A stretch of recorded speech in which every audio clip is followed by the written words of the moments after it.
digo às escuras, repitam à plena luz. E o que é dito para vocês ao pé do ouvido, proclamem dos telhados. Não temam os que matam o corpo, mas não podem matar a alma.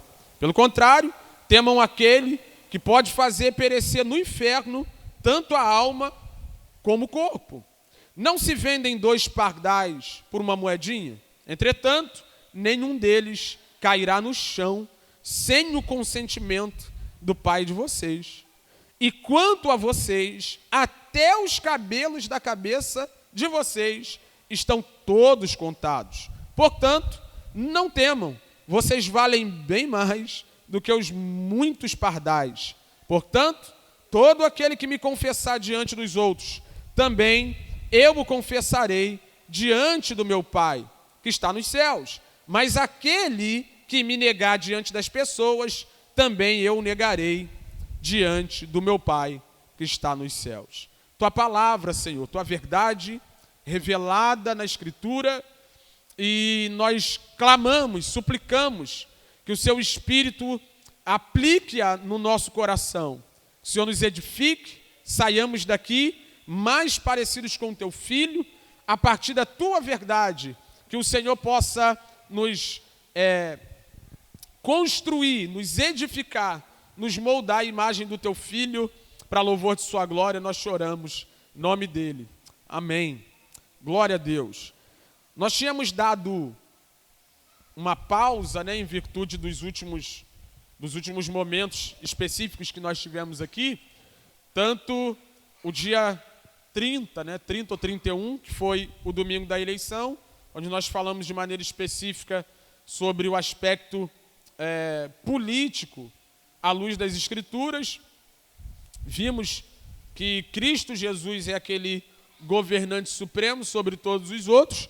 E na semana passada tivemos uma manhã aqui muito especial, aprendendo coisas preciosíssimas sobre a reforma protestante, ou aquilo que gira em torno do evento. E hoje a gente retoma a nossa sequência de exposições aqui. Nós tínhamos visto anteriormente, foram 2 sessões, Vimos o momento em que Jesus instruiu os discípulos dele em relação à missão. Depois nós vimos um pouco sobre os perigos que os discípulos de Jesus encontrariam na missão, no andamento da missão. Vimos que, por causa de Jesus, eles seriam levados diante dos governantes, dos reis, seriam julgados por isso. E a gente falou sobre essa perseguição na esfera pública. Depois nós vimos também que até os familiares dos discípulos poderiam vir a ser seus algozes, seus perseguidores, por causa do nome de Cristo, sendo assim uma perseguição na esfera familiar, mais íntima. E agora, tem uma palavra de encorajamento para esse povo. Uma palavra da parte de Cristo para os seus discípulos, porque se nós pensarmos única e exclusivamente nos perigos que são uma realidade na caminhada de todo cristão, no caminho, na trajetória da missão de Deus proposta para cada cristão, é de fato desanimador. Pensar que você pode ser perseguido pelas autoridades, pelos governantes, perseguido pelos homens dessa terra e até mesmo pela sua família por causa do nome de Cristo. Pensar nisso assim é desanimador. Mas essa sessão que nós lemos aqui esta manhã traz para nós aí uma dose de encorajamento e mostra para nós que, apesar disso tudo, Deus se preocupa, cuida e zela de cada um dos seus servos, dos seus discípulos, daqueles que estão disponíveis, dispostos para abraçar a missão determinada e delegada por Cristo Jesus à sua igreja. E é por isso que o texto começa com um portanto, Esse portanto aí, não sei como é que está ali, é portanto também, Ele está fazendo uma conexão com aquilo que foi dito, com aquilo que vai ser dito a partir dele, Ele está conectando, portanto, Ele começa dizendo para que os discípulos não tenham medo. Medo de quem?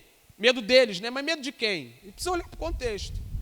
E como eu já disse, o contexto mostra de maneira bem clara quem é esse povo. Esse povo, do qual nós não devemos ter medo são aquelas pessoas que na semana,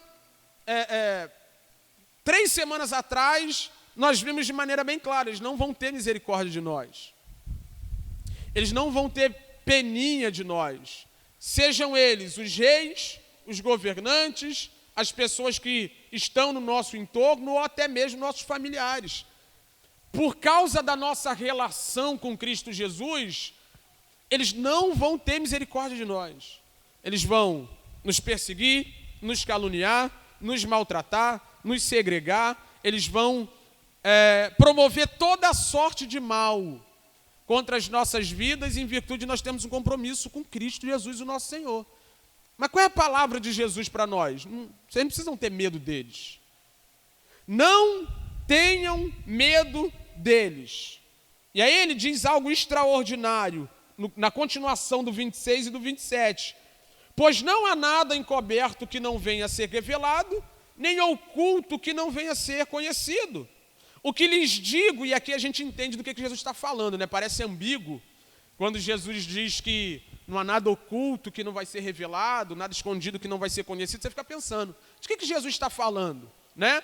O versículo 27 esclarece isso para nós. O que lhes digo às escuras, repitam à plena luz. E o que é dito para vocês ao pé do ouvido, proclamem dos telhados. O que é isso que Jesus diz nas escuras?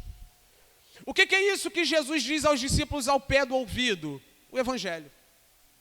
O ensino de que o reino chegou, de que os homens têm que se arrepender, de que Cristo é o rei, é o Messias enviado. Ele está dizendo, isso que era em algum momento oculto vai ser revelado de qualquer jeito.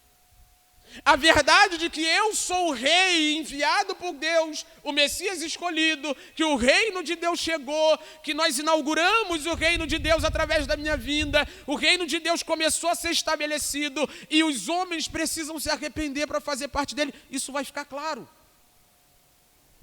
E aí, vocês que são os meus discípulos, que ouvem isso às escuras, que ouvem isso ao pé do ouvido, digam isso à luz do dia. Se preciso for, subam nos telhados. E os telhados daquela época eram lajes, né? Eram lajes, geralmente serviam como terraços. Em alguns casos, as pessoas se reuniam em cima desses terraços para debater. Mas a ideia de Jesus não é só a ideia da reunião em cima da laje, em cima do terraço. Mas também a ideia de que quem está em cima da laje está vendo quem está passando na rua. As multidões passando diante da casa. E ele está dizendo, proclamem, anunciem publicamente, digam a todos possíveis que o reino de Deus chegou. Se eu estou discipulando vocês, comunicando vocês essa verdade dia após dia, né? E eu fico pensando, nós temos o relato dos evangelhos, tem muita coisa legal, muita coisa boa, muita coisa significativa que está registrado nos 4 evangelhos, mas eu fico pensando em Jesus no pessoal com os discípulos. Sentadinho, dentro da casa deles, ou num momento no monte, afastados de todo mundo, Jesus discipulando, falando sobre as grandezas do reino de Deus para os 12. Irmão, sabe, é inimaginável. E Jesus está dizendo, essas coisas que eu tenho falado para vocês no oculto, que eu tenho falado para vocês pessoalmente, individualmente, comuniquem isso. Por quê? Porque de qualquer maneira, isso vai ficar conhecido dos homens, não há nada oculto que não há de ser revelado. Irmão, seja aqui ou seja no grande dia do Senhor, vai ficar claro para todos os homens que Jesus Cristo é o Senhor, que Ele é o Rei esperado, é o Rei que foi prometido desde sempre, o Messias Salvador dos homens. E Ele está dizendo, tornem isso público. Digam isso para todo mundo. Essa é a missão da igreja. Essa é a missão dos discípulos. Digam isso à plena luz. O que é dito a vocês ao pé do ouvido, proclamem dos telhados, né? E aí você pode pensar, Wesley, mas hoje em dia, fazer uma aplicação sobre isso aqui, né? Mas hoje em dia a gente não tem mais Jesus falando ao pé do ouvido, será que não?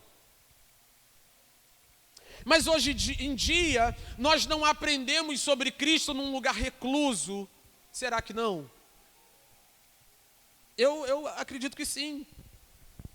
Né? Por exemplo, enquanto nós estamos aqui reunidos, como igreja local, onde nós somos edificados, onde nós adoramos ao Senhor e onde nós somos treinados e preparados para irmos ao mundo, será que não é aqui que nós recebemos as verdades do reino de Deus para proclamar lá fora?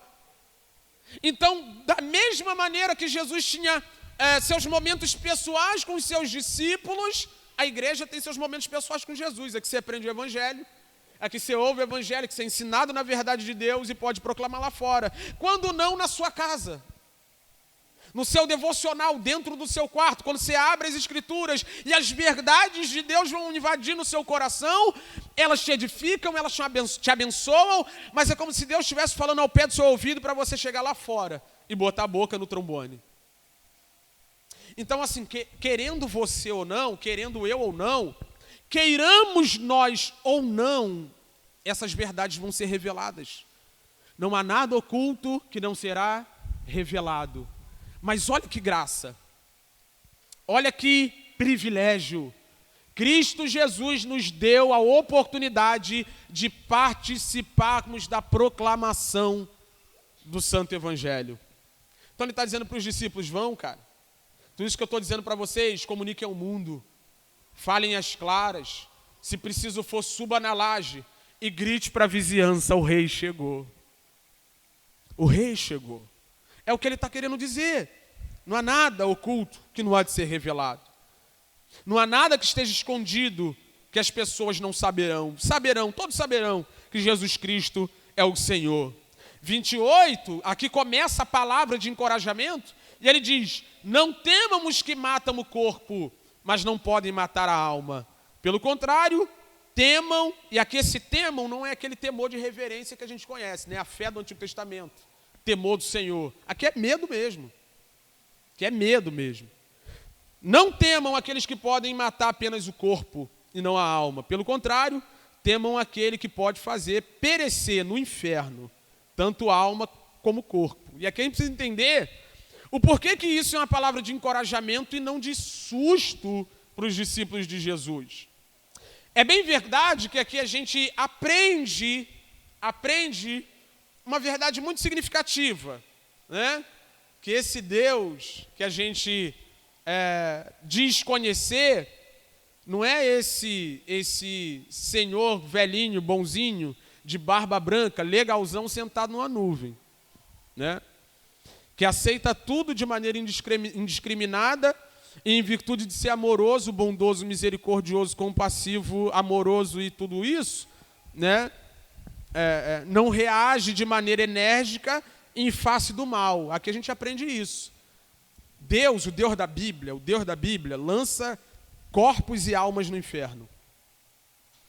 Esse é o Deus da Bíblia.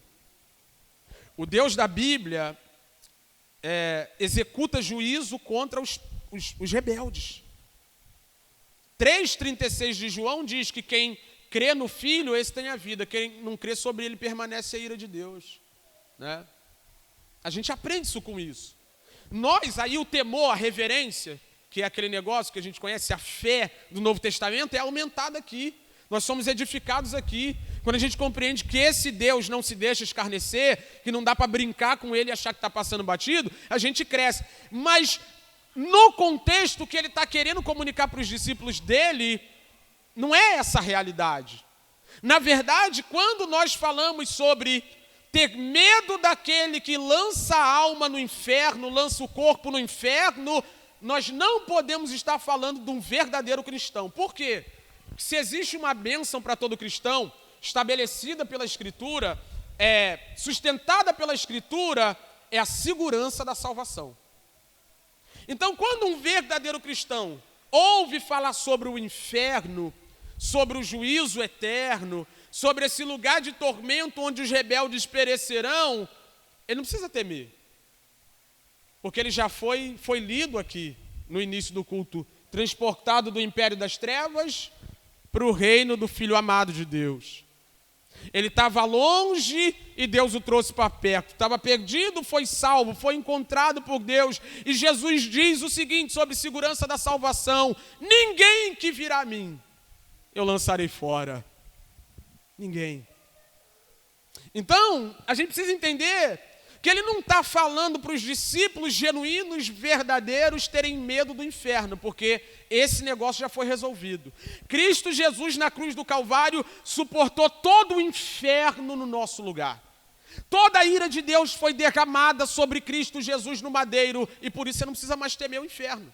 Por isso nós não precisamos mais temer o juízo eterno. Cristo já enfrentou, já encarou o juízo no nosso lugar, mas se não é disso que ele está falando, do que ele está querendo dizer? O texto é muito claro.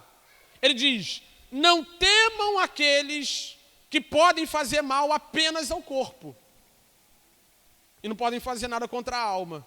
Temam aquele que pode lançar tanto a alma quanto o corpo no inferno.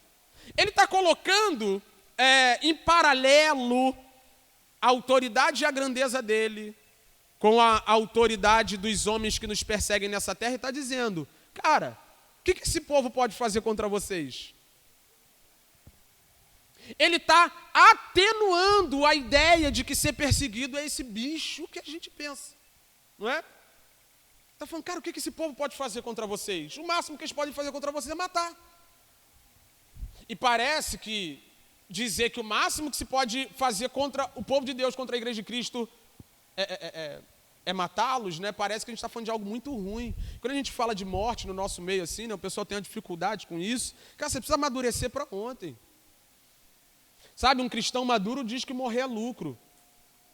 Um cristão maduro deseja estar com seu Senhor. História conta que os mártires do passado debochavam da morte. O início de Atos mostra para a gente de maneira bem clara os discípulos se alegrando pela oportunidade de sofrer por Cristo Jesus, serem açoitados, né? Então não estou falando também para você sair por aí fazendo lobby do martírio, né? Meu Deus, eu quero ser um mártir. Não é isso que eu estou falando. Colocando sua vida em risco, né? Vou lá para o Paquistão falar que Jesus é o Senhor. Não estou falando disso. O que eu estou querendo dizer é que Cristo venceu a morte. Que ele ressuscitou, é o primogênito dos mortos, que ele venceu o último inimigo do homem, que você não precisa mais temê-la, que a morte nada mais é do que uma passagem para a presença de Cristo, que quando a gente encerra a nossa jornada aqui, nós vamos começar uma eternidade ao lado do Senhor Jesus Cristo, o amor da nossa vida, o Salvador da nossa alma, sabe? Então o que os homens lá fora podem fazer contra nós, além de matar-nos, de ferir-nos, de depredar-nos? Não pode fazer mais nada. O que Jesus está querendo dizer, cara, fica tranquilo, eles podem matar o corpo de vocês, mas eu já salvei a alma de vocês. Vocês podem ficar seguros disso. Morreu lá embaixo, vem aqui para cima, passa para o andar de cima. E pasmem, naquele grande dia, esse corpo que foi depredado, esse corpo que foi traspassado, essa cabeça que foi cortada, esse corpo que foi queimado, crucificado, um dia vai ressuscitar em glória, vocês terão um corpo novo. Não temam a morte, porque Cristo Jesus a venceu.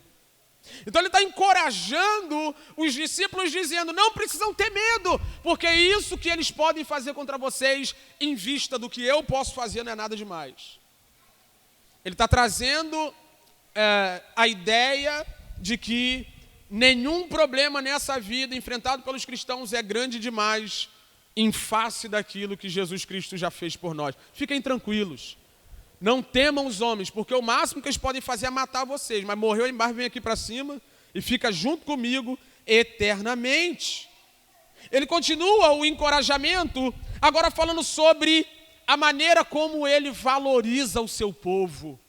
Né? Às vezes a gente fica com a sensação, a gente lê um artigo sobre a igreja perseguida, a gente ouve histórias de pessoas que estão morrendo em todas as partes do mundo em virtude da fé cristã, lê um pouco de história da igreja, né? E aí a música lá, né, do irmão Marco Teles, onde ele cita, e aí depois descobri, né, é uma frase de Madre Teresa de Calcutá, né? Ele fala, ou ela fala, né, ela falou que se Deus trata os seus amigos do jeito que trata, é por isso que ele tem poucos amigos, né? Porque Deus, ele não está muito preocupado com a ideia de te livrar de sofrimento. Não é que Deus não se preocupe, mas Se para cumprir os propósitos dele na minha e na sua vida, sabe, ele vai te permitir sofrer, vai te permitir passar por todo tipo de tribulação. Só que quando a gente fala disso, parece que Deus nos despreza. Parece que Deus não se importa comigo, não se importa com você, não sofre com o seu sofrimento, não se incomoda com a sua dor, e não é isso. É que o que Deus tem como propósito, é aquilo que Deus quer fazer com a mim, com a sua vida, o avanço do reino de Deus, toda essa coisa que nós sabemos sobre o plano de Deus, eles não excluem a ideia do sofrimento e da dor. E se eu não esclarecer você sobre isso, você vai ficar pensando que Deus é mau, que Deus não se importa, que Deus te odeia. Mas não é o que o texto diz. Ele diz: não se vendem 2 pardais por uma moedinha. Essa moedinha aqui era o pagamento por meia hora de serviço, aproximadamente naquela época. Meia hora de serviço, você ganhava uma moedinha de cobre, né? Que não dava para comprar quase nada. Quase nada.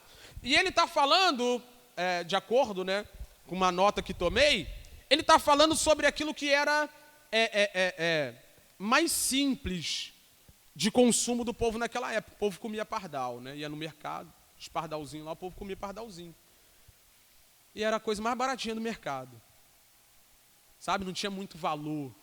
Não tinha o valor, né, que as carnes nobres tinham. Era para o pobre mesmo. Né? Era para a pessoa que não tinha condição financeira de sustentar uma refeição decente. Ela comprava 2 pardaizinhos. E ele está dizendo: qual é o valor dos pardais? Eles valem muita coisa? Né? Não, eles valem uma moedinha de cobre pequenininha que não vale muito. Né? E ele continua: entretanto, nenhum deles cairá no chão sem o consentimento do Pai de vocês. Do Pai de vocês.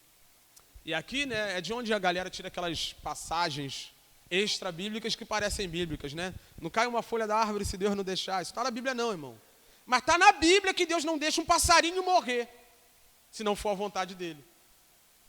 Está na Bíblia que por mais inferior e por mais por menor que seja o valor de 2 passarinhos, Deus não deixa que os passarinhos morram, se assim não for a vontade deles. A morte dos passarinhos está sob o domínio de Deus. Né? O que esse texto está querendo dizer para nós? Primeira coisa, que Deus é soberano até sobre a morte dos passarinhos. Você já teve a oportunidade de passar pela estrada? Avenida Brasil tem muito disso, né? E passar pela estrada, tem um gato, lá no cantinho. Tem uma gambazinha que estava atravessando ali, sem querer alguém passou por cima dela. Um cachorrinho que alguém atropelou. Pombo, né? Vira e mexe, a gente vê um pombo pela rua. Eu já bati num pombo, né? Voou na minha frente, eu de carro, bati num pombo. E aí você vê o corpinho do pombo lá e você pensa que aquilo ali fugiu do controle do Deus que controla todas as coisas. Nós somos tão alienados sobre a maneira como Deus governa as coisas. A gente está falando da providência divina, que conduz todas as coisas, inclusive a morte de um passarinho. Nós somos tão alienados acerca disso, que a gente fica pensando que as coisas que acontecem ao nosso redor estão à parte do que Deus está fazendo no cosmos. E como é que Jesus está encorajando os seus discípulos, dizendo: cara, tudo está sob o controle do Pai de vocês. Aqui, esse Pai de vocês é de propósito. É de propósito. Jesus está dizendo para eles: o Pai de vocês é que decide quando um pássaro morre. Imagina como que ele trata a vida de vocês mesmo. Sabe? Então, assim, a morte de um cristão, como um mártir, é uma tragédia? É uma tragédia. A gente se alegra em saber que os nossos irmãos estão sendo queimados em algum lugar desse mundo, de maneira nenhuma. Mas você nunca pode esquecer, deixar fugir da sua mente, que o Pai deles, o meu Pai, o seu Pai, o nosso Pai, está no controle de todas as coisas. Governa céus e terras. Eu não sei o quanto tem de comida na sua despensa, mas está no controle do seu Pai. Eu não sei o quanto de dinheiro tem na sua conta, mas está no controle do seu Pai. Eu não sei quais são os problemas que já estão prontos para serem resolvidos essa semana, mas todos eles estão no controle do seu pai. Não sei como é que está seu casamento, mas está no controle do seu pai. Não sei como é que está a sua relação com seus amigos, mas estão no controle do seu pai. Toda a nossa vida e a vida dos pássaros estão sob o controle de Deus. Deus domina todas as coisas. E por que isso é encorajador? Porque o Deus que criou céus e terras e enviou o seu Filho para morrer no nosso lugar, já deu prova o suficiente que nos ama, a ponto de fazer o bem por nós mesmos quando nós não entendemos isso. Esse é o seu Pai. Quem permite que um passarinho venha a óbito é o Deus que criou o passarinho. Quem permite que um gambazinho seja atropelado na estrada é o Deus do gambazinho. É o Criador do gambazinho. E nessa trajetória da vida, difícil demais, você não pode esquecer que a história da humanidade, do cosmos, está sob o controle de Deus. Senão você pira. Senão você entra em parafuso, né?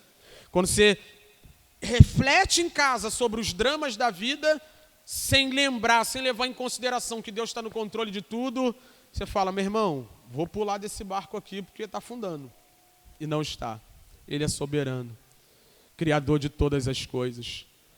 Uma folha da árvore não cai se ele não permitir. Não está na Bíblia, mas é verdade. É verdade. Eu não sei como é que é a atmosfera de Marte, né? Se tiver vento lá, alguma coisa assim, você nunca vai saber, mas sabe. Nunca vi uma estrela explodindo, mas explodiu porque chegou o tempo da estrela explodir. Nunca vi um meteoro se chocando com nada. Nunca vi. Você já viu? Eu nunca vi. Mas ele estava lá, contemplando tudo. Permitiu o choque do meteoro com alguma coisa. Né? Vibrânio, né? Brincadeira. Vai ver, irmão, vale o ingresso. Sabe? Ele está no controle de todas as coisas. Não só da sua vida, não só da minha vida, mas o cosmos está sob o domínio de Deus. E às vezes a gente fica tranquilo quando nós ouvimos falar que as grandes coisas estão sob o controle do Senhor. Não, Deus é soberano, governador de todas as coisas. Deus está no controle de tudo, mas Ele coloca algo muito simples aqui. A morte do pássaro está sob o meu domínio, para que você entenda que Deus é soberano. Aí ele continua e diz o seguinte: e quanto a vocês, até os cabelos da cabeça de vocês estão todos... Quem já varreu a casa e juntou aquele bolinho? Lá em casa só uma pessoa tem cabelo para deixar cair, né? Brincadeira, irmão, também tem. Sabe? E aí você vai varrendo a casa, né? Quem tem o piso lá claro, principalmente quem tem um piso branquinho, clarinho, vai juntando ali aquele monte de cabelo. Você nunca pensou que Deus deixou cada fio de cabelo que está no chão cair da sua cabeça? Nunca pensou sobre isso?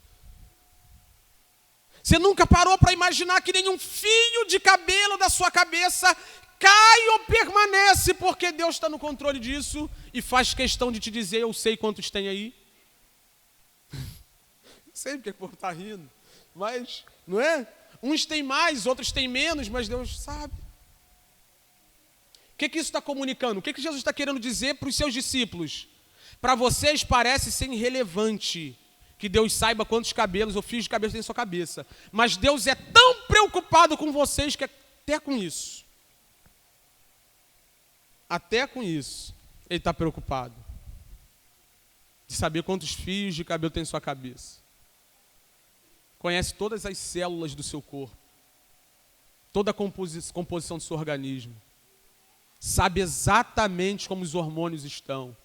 Sabe exatamente como a doença está se desenvolvendo, está sendo enfrentada pelos anticorpos. Sabe tudo. Absolutamente tudo. E Ele liga. É o que eu estou querendo dizer para você e é o que Jesus está querendo comunicar com suas palavras. Nós não podemos desprezar absolutamente nada nessa vida. Por quê? Porque Deus se importa com todas elas.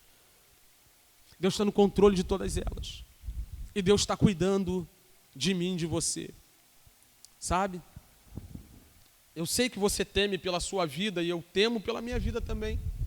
Mas saber que Deus conhece os poucos fios de cabelo que tem na minha cabeça me conforta.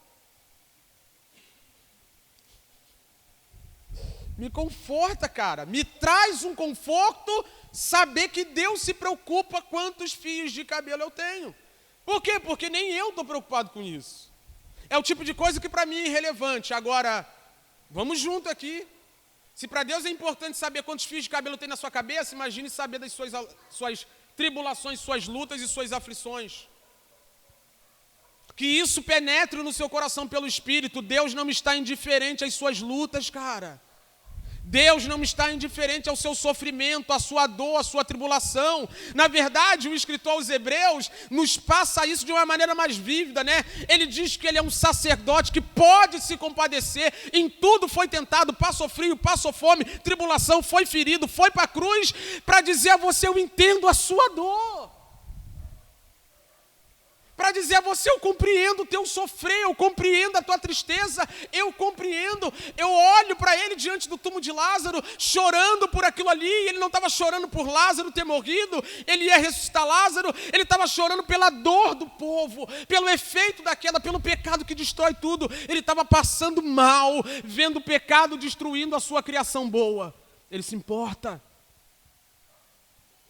Ele se importa. E a maior prova de que Deus se importa é que nós não podíamos ir até Ele, mas Ele veio até nós, na pessoa do seu Filho querido, dizendo, eu estou com vocês, Emanuel, Deus conosco, habitou entre nós, cheio de graça e de verdade, para dizer, eu me importo, até com a quantidade de cabelos que vocês têm na cabeça.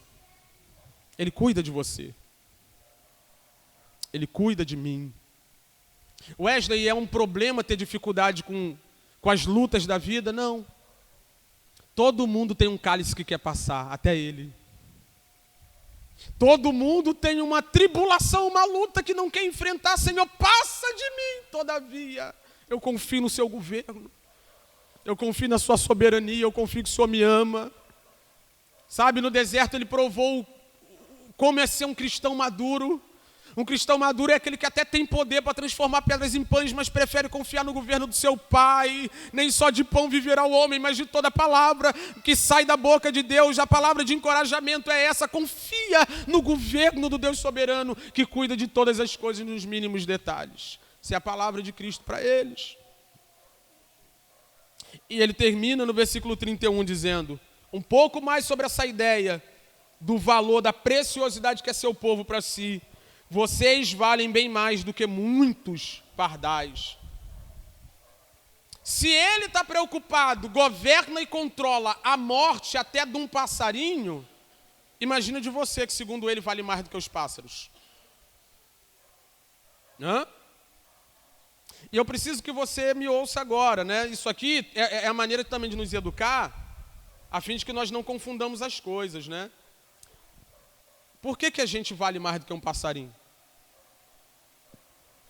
Por que nós temos um valor superior? Já estava conversando com alguém, né?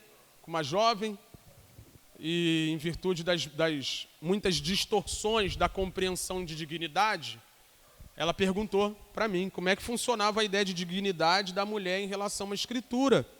Como se a dignidade da mulher repousasse no que ela faz, né? Pode pregar, não pode pregar? Pode ensinar, não pode ensinar? Pode fazer, não pode fazer? A mulher é digna na sociedade se ela é chefe de uma empresa? Como é que é a dignidade? A dignidade de todo ser humano habita único e exclusivamente no fato de que nós somos a imagem e semelhança do nosso Criador. Nenhum outro ser criado é. Mas nada nessa existência é imagem e semelhança de Deus. Só essa pessoa que está sentada do seu lado. Homem e mulher, imagem de Deus, Deus os criou. E aí está a nossa dignidade. Aí a pergunta que não cala. Bicho é imagem de Deus? Sim ou não? Não. Né? É por isso que é difícil, irmão, ver assim, pessoas que, infelizmente, né? Eu li isso na internet, que bicho é melhor bicho do que gente. Sabe? Melhor bicho do que gente. Vocês valem mais do que muitos pardais. Vocês valem mais do que muitos passarinhos. Jesus foi para a cruz para salvar gente. Entregou a sua vida para salvar pessoas. o Pai enviou o seu Filho a fim de que nós tivéssemos a possibilidade de sermos alcançados por sua graça, sua bondade, sua misericórdia. E Ele está dizendo para o seu povo, para os seus discípulos, não se preocupem com as perseguições, porque vocês são muito mais valiosos do que coisas que Deus cuida muito bem.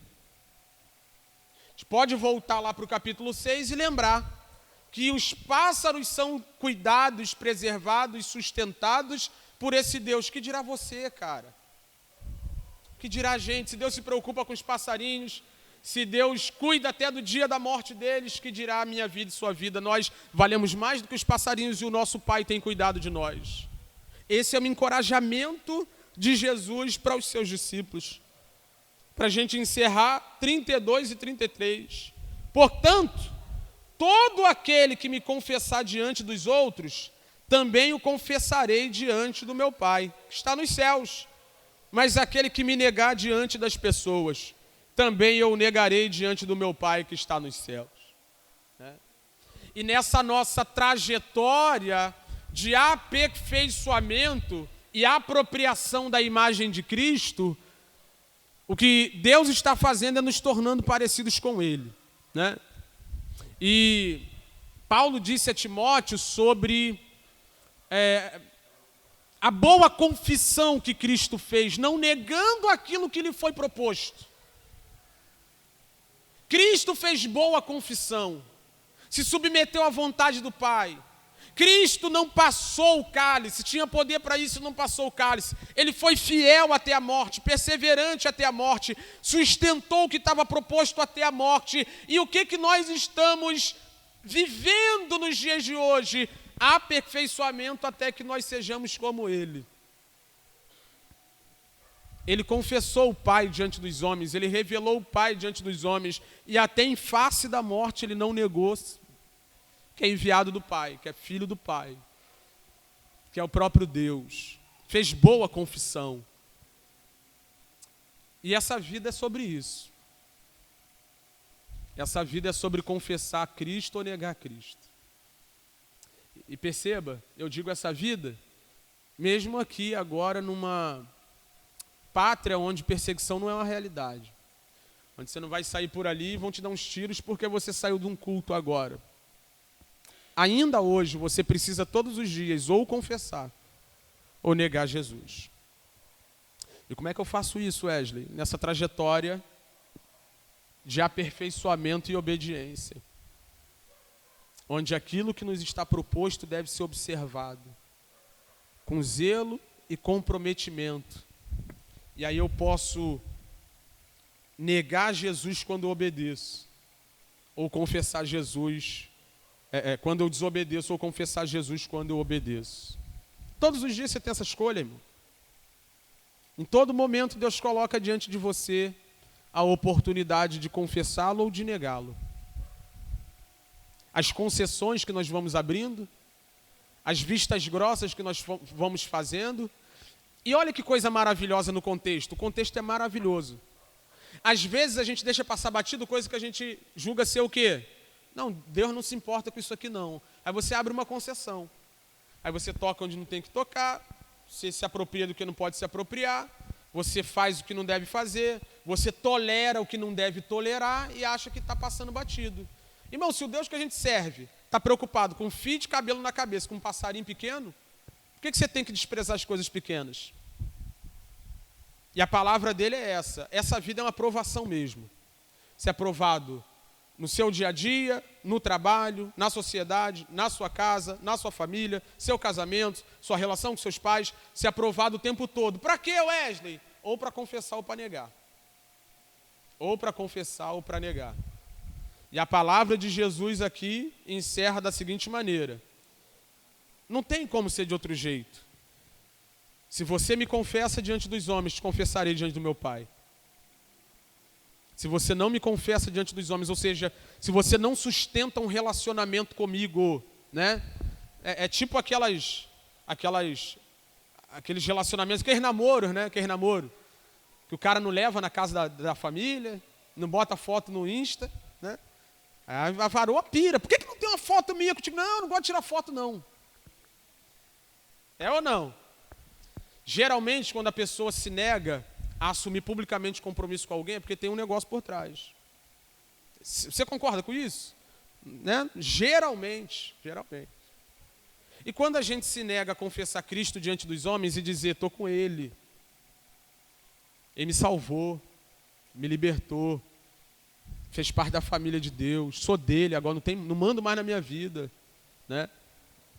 E aí você vai chateando amigos, vai perdendo pessoas no caminho, vai perdendo emprego, né? Ah, com isso aí eu não posso me envolver, então não dá para você trabalhar aqui. Lamento.